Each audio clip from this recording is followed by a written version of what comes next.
Good afternoon.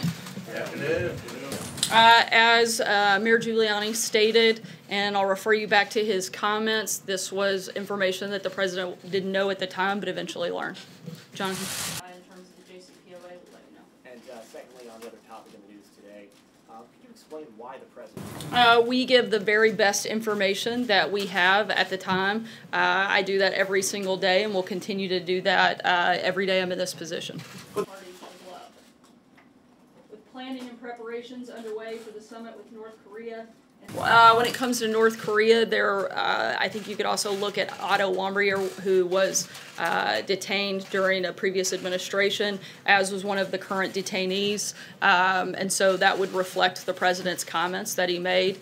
When it comes to the last instance that you mentioned, as Mayor Giuliani stated, this wasn't something that was initially known, but later learned. And again, we give the best information possible at the time, and we're going to continue to do that every single day. You started paying back Michael Cohen back in February of last year.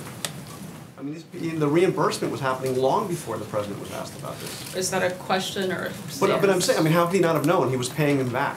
Again, I'm not going to get into those details, and I would refer you back to the statements, pretty lengthy statements made by Giuliani both last night and this morning, as well as the president's tweets where they've both spoken about that. Jim? You said on March 7th there was no knowledge of any payments from the president, and he's denied all of these allegations. Were you lying to us at the time, or were you in the dark? The president has denied and continues to deny the underlying claim.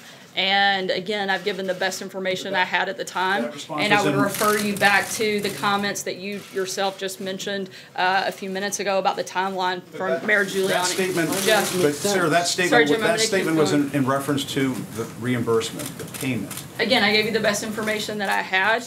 And the allegations, the president has denied and continues to deny the underlying claim. Why can't you just answer yes or no whether you were in the dark? I think it's a fairly simple question whether you just I think it's a fairly simple answer that I've given you actually several times now. I gave you the best information that I had, and I'm going to continue to do my best to do that every single day. You can tell that North Korea, Rudy Giuliani said that they were going to be released today. Is that true? We can't confirm the validity of any of the reports currently out about their release, but we certainly would see this as a sign of goodwill if North Korea were to release the 3 Americans ahead of discussions between President Trump and Kim Jong-un.